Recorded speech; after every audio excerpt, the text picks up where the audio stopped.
Doctor YS Rajasekhara Reddy గారు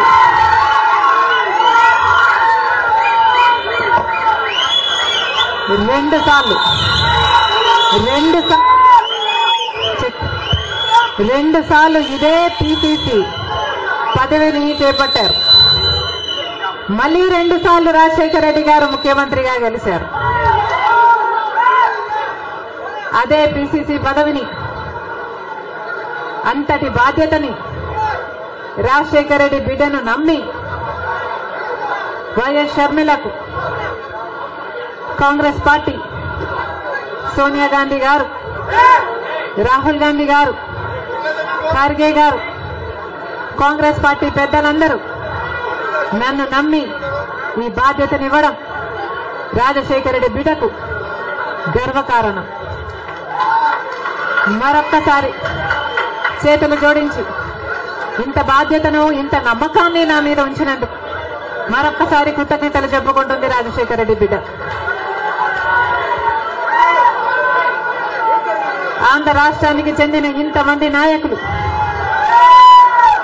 ఆంధ్ర రాష్ట్రానికి చెందిన ఇంతమంది కాంగ్రెస్ నాయకులు, కాంగ్రెస్ నమ్మకస్తులు,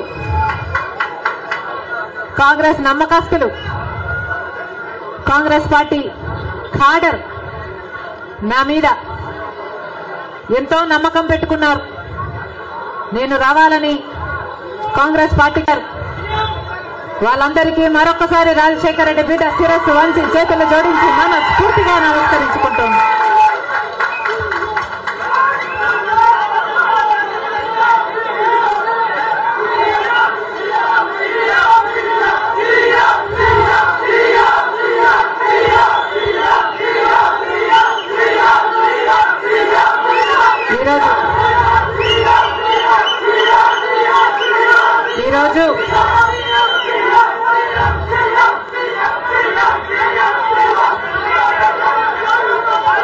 ఈరోజు ఒక్కసారి మీకు తెలియని విషయం కాదు, మీడియాకు తెలియని విషయం కాదు, ప్రజలకు తెలియని విషయం కాదు.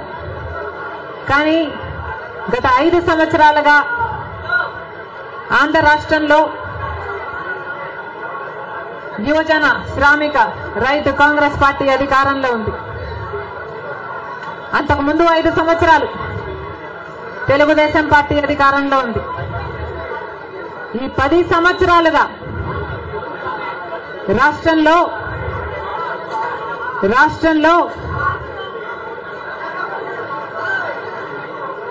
అభివృద్ధి జరిగిందా అంటే ఏమిటి సమాధానం?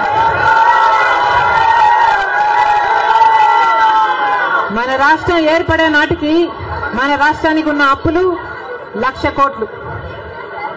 చంద్రబాబు గారు ముఖ్యమంత్రి అయిన 5 సంవత్సరాలకి ఆయన చేసిన అప్పులు 1,00,000 కోట్లు.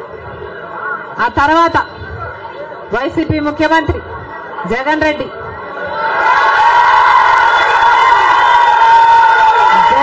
గారు చేసిన అప్పులు 3,00,000 కోట్లకు పైన.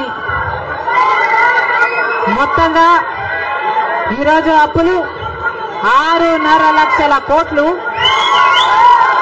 రాష్ట్రానికి చెందిన అప్పులు, కార్పొరేషన్లకు చెందిన లోన్లు, చెల్లించాల్సినవన్నీ కలుపుకుంటే 10 లక్షల కోట్ల అప్పుల భారం ఆంధ్ర రాష్ట్రం మీద ఉంది.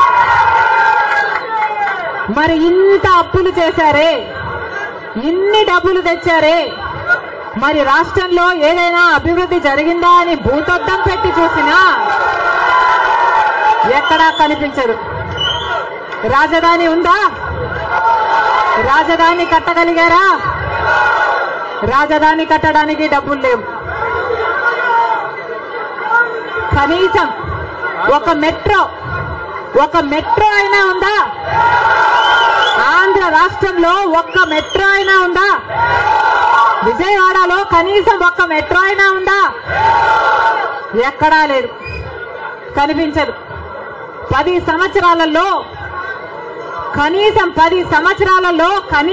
10 కొత్త పెద్ద పరిశ్రమలైనా వచ్చినాయా? రాలేదు. పరిశ్రమలు వస్తే మన బిడ్డలకు ఉద్యోగాలు వచ్చేవి. వచ్చినాయా మన బిడ్డలకు ఉద్యోగాలు? రాలేదు. కనీసం రోడ్లు వేసుకోవడానికి కూడా డబ్బులు లేవు ఆంధ్ర రాష్ట్రంలో. కనీసం ప్రభుత్వ ఉద్యోగస్తులకు జీతాలైనా సమయానికి ఇస్తున్నారా?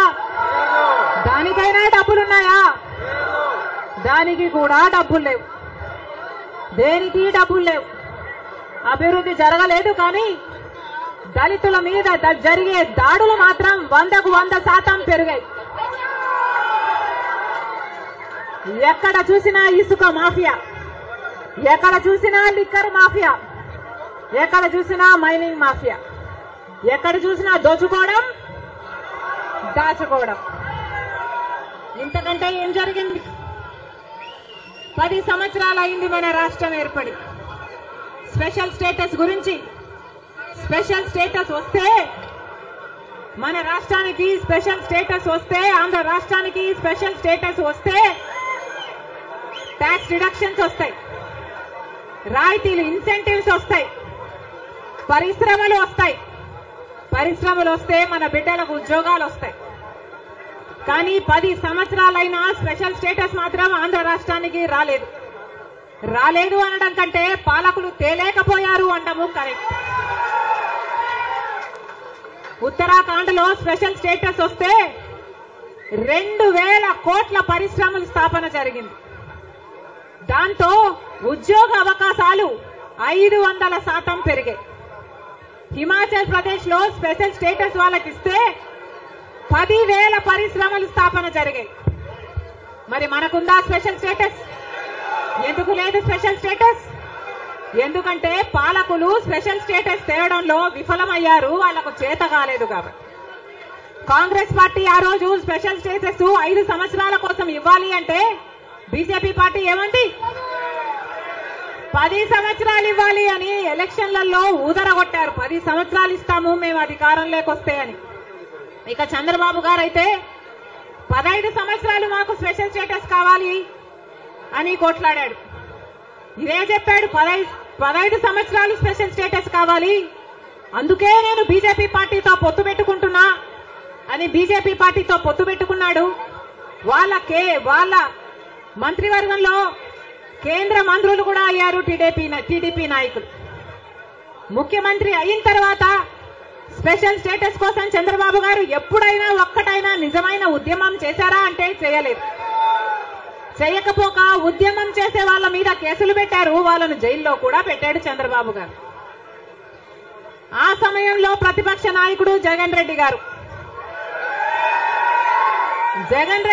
ప్రతిపక్ష నాయకుడుగా ఉన్నంత కాలం స్పెషల్ స్టేటస్ మనకు రావాలి అని ప్రతిరోజు కొట్లాడాడు. నిరాహార దీక్షలు కూడా చేశారు. ప్రతిపక్షంలో ఉండగా అవిశ్వాస తీర్మానం, ప్రతిపక్షంలో ఉండగా ఏమా ప్రభుత్వం వాళ్ళు ఎవరైనా ఉన్నారు ఇక్కడ?